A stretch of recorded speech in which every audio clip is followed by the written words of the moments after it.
টানা বৃষ্টিতে নওগাঁয় বিপাকে পড়েছেন আম চাষিরা। বাগানে নষ্ট হয়ে যাচ্ছে আম, আড়তে কমেছে ক্রেতার উপস্থিতি। বিস্তারিত জানাতে সাপাহার থেকে যুক্ত হচ্ছেন রিপোর্টার এম আর রকি, সরাসরি যাচ্ছে তার কাছে। টানা 3 দিন ধরে এই জনপদে বৃষ্টি ঝরছে এবং বৃষ্টির যে বলয় থেমে থেমে বৃষ্টি হচ্ছে এবং এই সময় আসলে এই বৃষ্টির কারণে কিছুটা বাধাগ্রস্ত হচ্ছে আমের যে কারবার। এই মৌসুমের সবচাইতে জনপ্রিয় যে আমগুলো বাড়িফোর, ব্যানানা এবং আম্রপলি, এই 3টি জাতের আম কিন্তু একেবারে বাজারে পর্যাপ্ত পরিমাণে আম এসেছে, কিন্তু সেই আমগুলো বৃষ্টির কারণে কিছুটা বাধাগ্রস্ত হচ্ছে, বৃষ্টির কারণে বাজারে আনতে পারছে না। সেই সাথে বাজারে যারা দূরের ব্যাপারী তাদের উপস্থিতিটাও কিন্তু কমে গেছে। আমরা বাজারে যেটি দেখছিলাম যে প্রতি মন বাজারে আমের দাম 200 টাকা বা প্রকারভেদে 300 টাকা পর্যন্ত এখানে কমে এসেছে। স্থানীয় যারা আম বাগান মালিক বা বাগান চাষি তারা বলছেন যে হঠাৎ এরকম একটি ছন্দ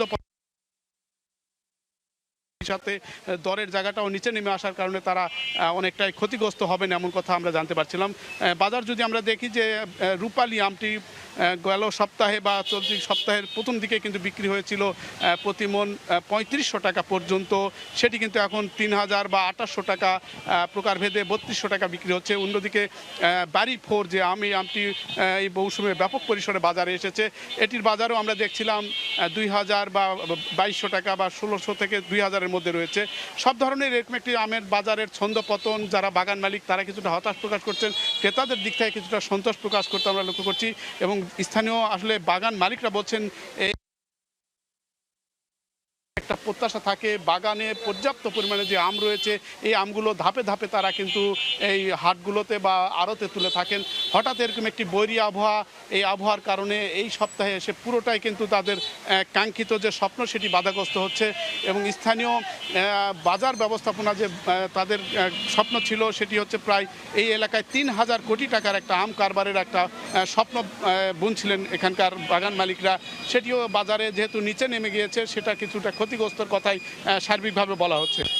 তবে আমরা এখানে দেখছিলাম যে বাড়িফোর জাতের আমটা এই অঞ্চলের সবচাইতে বেশি। এই আমগুলো কিন্তু অনেক বাগানে পানি উঠেছে এবং এই আমের বাগানে পানি হওয়ার কারণে কিন্তু আমগুলো নষ্ট।